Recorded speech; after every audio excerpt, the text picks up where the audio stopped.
The first time it happened was in school, during fourth period English.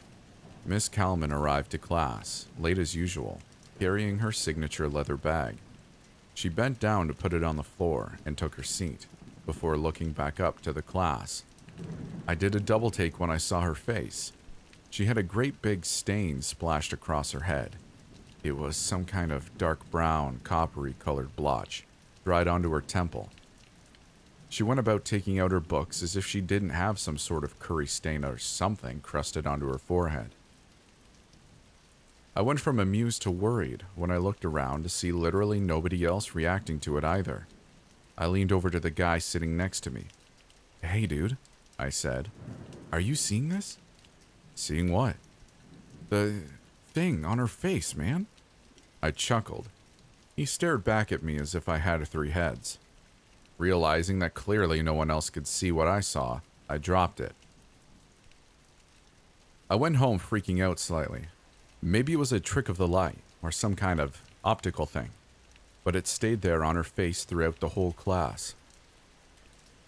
The next day I returned to school, only to be called into an assembly with the entire student and staff population.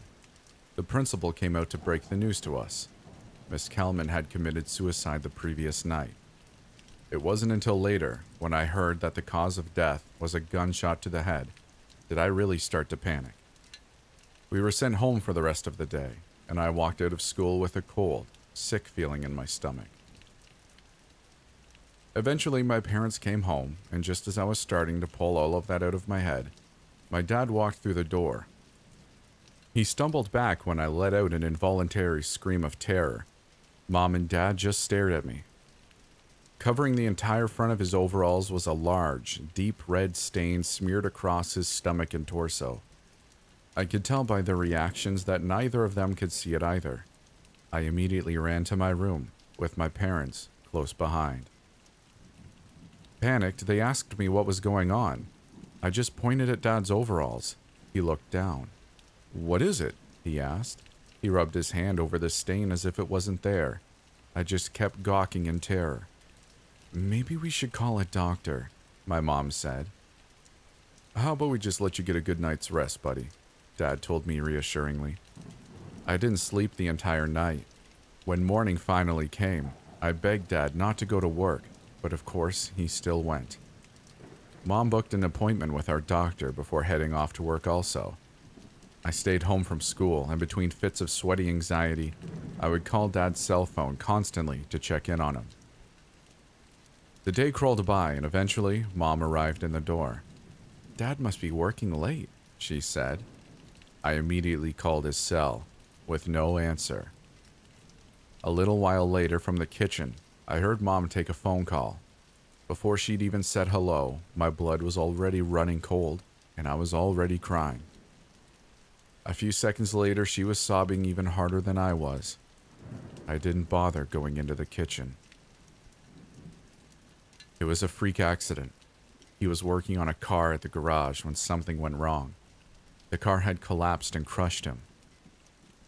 The following days and the funeral were like a nightmarish fever dream. Everything went by in slow motion. I felt limp and numb. Once home from the funeral, I went to the bathroom, and then I saw it. As I washed my hands and looked up into the mirror, there it was. A big red stain tracking all the way around my neck. Sobbing in horror for what felt like the millionth time, I stumbled downstairs to Mom, who was curled up in an armchair, sniffling. I tried explaining, but how could I? "Please stop this," Mom asked, crying. "You're just confused." "Mom, please. Please stop," she begged. "It's going to happen to me," I cried. "Stop," she sobbed. This was last night. As I write this, the stain is still there. I'm not sure what's going to happen next, but I've made arrangements for my aunt to come take care of my mom once I'm gone. In any case, I write this account in the hopes that it may help some of you out there. If you begin to see stains on people that no one else can, warn them before it's too late.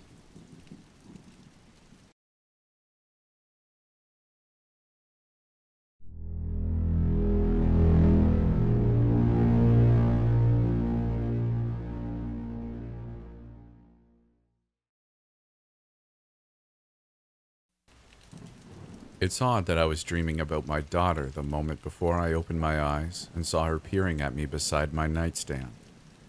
In the inky darkness of my bedroom, I could just make out her 6-year-old outline, her hands threaded together at her waist, fulfilling her dubious mien when disturbing someone of authority, chubby cheeks that always pulled her lips into a smirk, that curly blonde hair she got from her mother, who was delicately snoring beside me. I was groggy, and no sunlight had penetrated the windows yet, so I knew it was the middle of the night. "Lucy? Daddy, there's a man in the baby's room." Such sinister words from the sweetest voice. In a flash, I ripped the covers from my body, waking my wife in the process, then raced down the hallway, past the pictures hung on the wall, and into the bedroom on the end. With a simple flick of a switch, I was exposed to my 2-month-old son's room. The mint-colored walls, the boxes of gifted diapers from the baby shower, a basket of plush animals, a tub of pacifiers and wipes.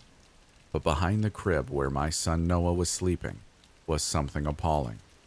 An intruder, crawling through the window.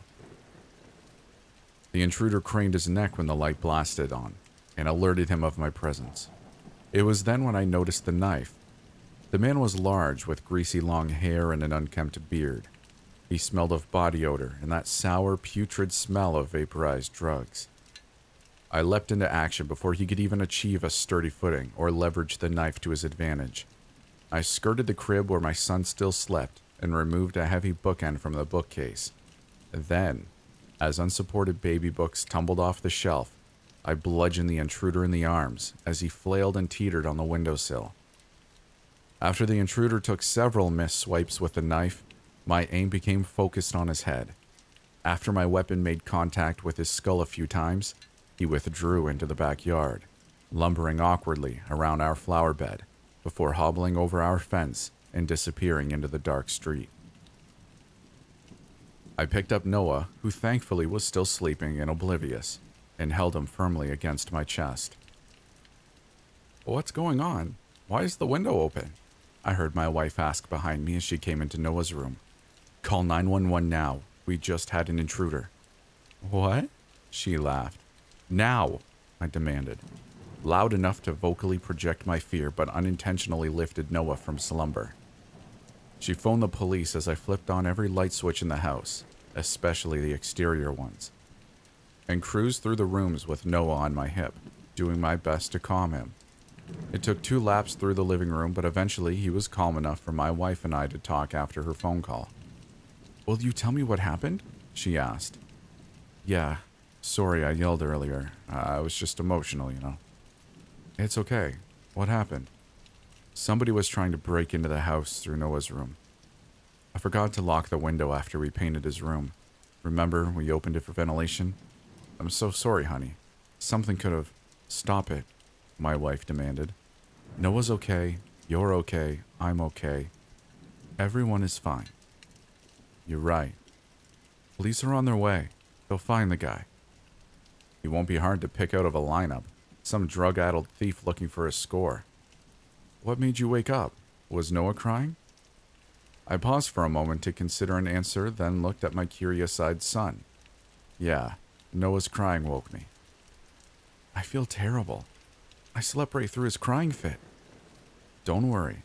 Everything turned out for the best. How about some coffee, hon?" She went to the kitchen, and I heard the coffee pot being washed. I took Noah to the hallway and propped his body up on my side so he was eye level with the photographs that lined the hallway. I showed my son a picture of a 6-year-old girl with blonde curls that flanked a grin between chubby cheeks. "That's Lucy, Noah. She's your big sister." Noah, with tiny, stumpy fingers, reached out and planted a palm on the frame. "I always knew she would be a great sister. She died before you were born, Noah, and your mother and I miss her every day. But it's good to know she's still looking out for her little brother."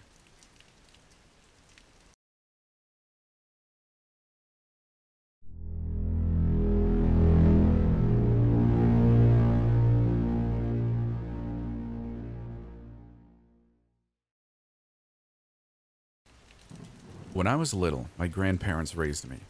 My dad had taken off long before I was even born, and my mom, in an attempt to give me the best possible life financially, worked 2 jobs during the weekdays and 1 on the weekend.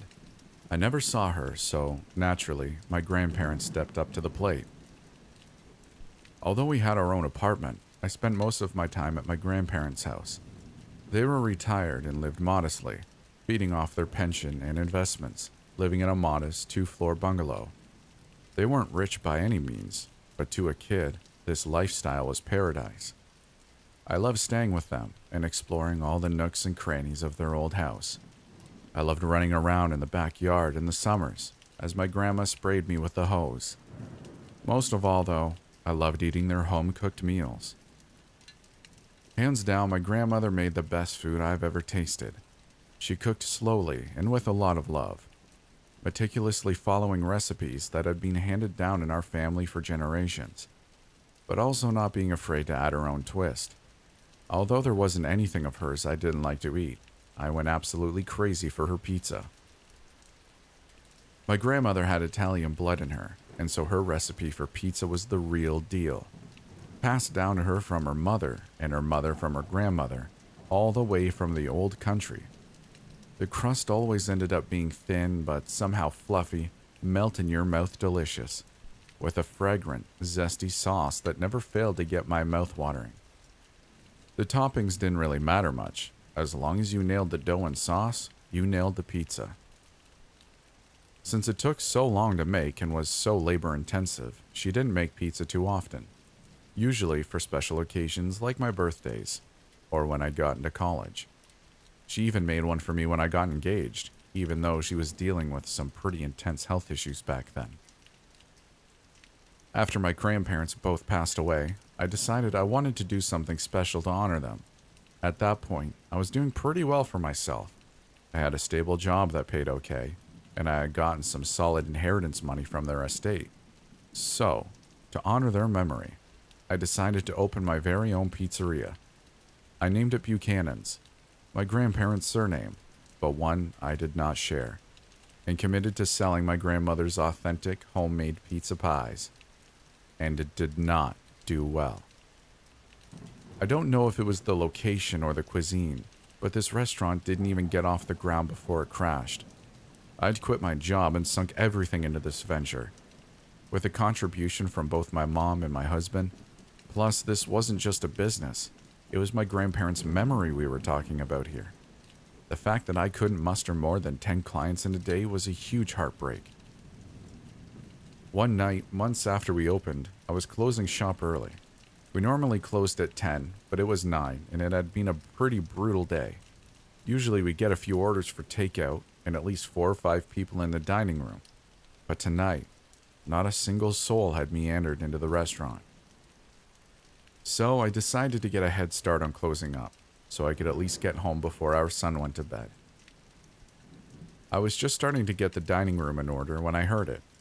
A soft, faint knocking at the window, punctuated by the squeaks of fingers against the clean glass. I peered outside, hoping it was a client, but nothing. No one. My eyes narrowed at the state of the evening, though. Outside was pitch black, weird for the neighborhood, which was usually illuminated by the white glow of streetlights, other businesses, porch lights, headlights. But tonight, nothing. That's when I also noticed that the air in my restaurant was, I don't know, weird? Compressed, I guess. Hot and stale, like someone had vacuumed up all the air inside and left only enough for me to breathe. Chalking it up to just one of those nights, I continued what I was doing, lifting chairs to put them on tabletops so I could sweep and mop. Almost instantly, I heard it again. Louder this time, the unmistakable sound of someone knocking on the glass door. I looked again, but again there was no one, figuring it was a prank by some of the neighborhood kids. I huffed over to the door annoyed and pulled it open, ready to yell at them into the darkness like some crazed madwoman. But a woman stood in front of me instead. She looked normal. Well, normal enough. Tall, thin, almost gaunt. The skin under her eyes stretched paper thin and tinged an angry purple. The only thing unusual about her was the cameo pin she wore in her cardigan. It was small, but encrusted in shiny dark jewels, It looked like she'd plucked it straight from the Titanic or something. For her part, she looked exhausted. I instantly felt bad for her, like I needed to be super nice. She reminded me of my mom 15 years ago. Plus, maybe she wanted to buy some pizza. Plastering on a smile and putting on my best customer service voice, I said, "Can I help you?" The woman smiled, and when she did, her face seemed to light up. I felt both uneasy and relaxed at the same time. It was weird. "I'm sorry, it's been a long day, and I really need to use the washroom. May I please come in?" she asked, and motioned to the inside of the restaurant. I laughed. "Washrooms are for paying customers only," I joked, but moved out of the doorway so she could enter. Okay, so she didn't want a pizza, but I could still use some company, even if it for a half a minute, as I guided her to the washroom. "Oh, all right. Well, I don't have any money on me, but..." "Mommy?" A little girl's voice squeaked from behind the woman, and I jumped, not having noticed her before. Peering deep into the darkness, I could make out her silhouette. She had dark hair, like her mother, pinned up into a cute bun on top of her head. "Mommy, can we go? It's cold." "Not yet, Annie. Mommy really needs to use the washroom." "But I'm really hungry." The woman whipped around to her daughter, and I got a clear look at her face. She resembled the woman almost identically, except she didn't look like she was about to collapse from exhaustion at any minute. In her hair, she wore a beret decorated with the same jewel-encrusted cameo that her mother wore. "Annie," hissed the woman, "just wait outside for 10 minutes, okay? I'll be in and out." I instantly felt horrible for the little girl, and for the woman too. They reminded me of me and my mom, or at least how things could have been if not for my beloved grandparents. "Hey," I blurted out, "why don't you both come in for some free pizza? It's warm in the restaurant and..." "No," the woman exclaimed. No, thank you. Annie is perfectly fine waiting outside, but that's very generous." "It's on the house," I repeated, my eyes pleading with the woman to come inside. I wasn't sure if it was pride or fear or what that was leading to her to reject my offer, but I wanted her to understand I wasn't judging. I sincerely wanted to help. I could think of no better way to honor my grandparents' memory. Plus, we were already going belly up. 2 or 3 free pizzas wasn't going to change anything. The woman was silent. She seemed to be weighing her options. "Mommy?" Annie squeaked. With a huff, she grabbed her daughter's hand and dragged her past me into the restaurant. "All right, but let's make this quick, okay? Mommy's hungry too, Mary Ann." The pair ended up staying 2 hours tops. I fired up the oven and made, in total, 4 pies, all of them for Annie, who ate 2 of the pizzas with a passion and joy that I hadn't experienced since my own grandmother cooked for me. Her mother, Layla, took no food, insisting that she had plenty of things at home that would go to waste if she didn't consume them tonight. When Annie was finished eating, I boxed the remaining 2 pizzas and pushed them into Layla's arms. "For the rest of the week," I said, flashing her a smile. "They keep pretty well for lunches, just one less thing you have to do this week." Layla, who had remained mostly stony and silent throughout the meal, glanced from me, back to her daughter, back to me. She exhaled. "You know, I never let Annie come with me when... Well, there are just some things I don't want her to see. It's a mother's job to protect their kids, right? No matter what cards life hands them." I narrowed my eyes, confused. "Yes, totally. I agree." Layla hesitated. Then she placed her free hand on Annie's shoulder. "Thanks for feeding her," she said. "We should go now. Just don't leave the restaurant open this late. This neighborhood is crawling with... creeps." With a wave goodbye from Annie, the 2 took off. I continued closing up as usual, but because of the encounter, I was a couple of hours off schedule. By the time I locked up, it was a little past midnight, later than I'd have liked it to be, considering every single light in the neighborhood seemed to be broken. Plus, considering Layla's warning, I didn't want to be walking about in the pitch darkness in the dead of night here. Sure, it was only a 5-minute walk to where I'd parked my car, but a lot can happen in 5 minutes. Briskly, I locked the door behind me and began the trek to the car. It was a little difficult to see in front of me for how dense the darkness was, so I illuminated the path with the flashlight on my phone, and that's when I saw him. In the glow of my phone's flashlight, I made out the silhouette of a man just a few feet away from me. But he wasn't a human man. He was tall, taller than anyone I'd ever seen before. But his back was bent at an angle, twisted so that his wrinkled, elongated neck swooped down to eye level. When I saw this, I gasped, frozen in fear, unable to do anything but stare. His fingers were long and seemed to be bent and broken at strange parts. His face emaciated, with chunks of flesh peeling off his cheeks like stale wallpaper. His eyes were shut, but his mouth was curved into a satisfied grin. I couldn't do anything. I was physically incapable of moving, of screaming. I managed to pry my mouth open to let out a scream, but when I did, the thing opened his mouth as well, revealing several rows of razor-sharp teeth. Shocked, I let out a loud yell. That's when the creature lunged at me, his bones making a horrible scraping, grinding noise against the asphalt below him. I couldn't move my feet or my arms. My phone fell from my frozen hand, plunging the entire scene into darkness once more. I smelt the stench of ground bones. Resigned, I shut my eyes and waited for whatever painful death was waiting for me on the other side. But nothing came. I felt a rush of cold air envelop me, and then the sound stopped. The smell went away, and in an instant, I was able to move again.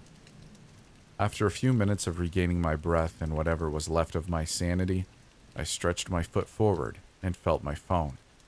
Gingerly, I picked it up, not bothering to do anything else but absolutely book it to the general area where my car was parked. When I got home that night, my mind was absolutely on autopilot. It was like my brain was still too fragile to process the entire evening, so it sent all my thoughts away momentarily, just so I wouldn't go completely nuts. Even though it was past 1 a.m., my husband had stayed up to wait for me, greeting me with a warm smile from his perch on the sofa as soon as I walked through the door. Automatically, I sauntered into the living room, bending down to give him a kiss. "What's that?" he asked as I broke away from our quick peck. What's what?" "That, on your shirt, looks new." My heart pounded. Had the creature marked me somehow? Was a piece of his flesh clinging to the wool on my sweater? Bile rose up in my throat as the memories of the night came flooding back. I looked down. Pinned into the fabric, right on my chest, was a cameo brooch encrusted with blood-red jewels.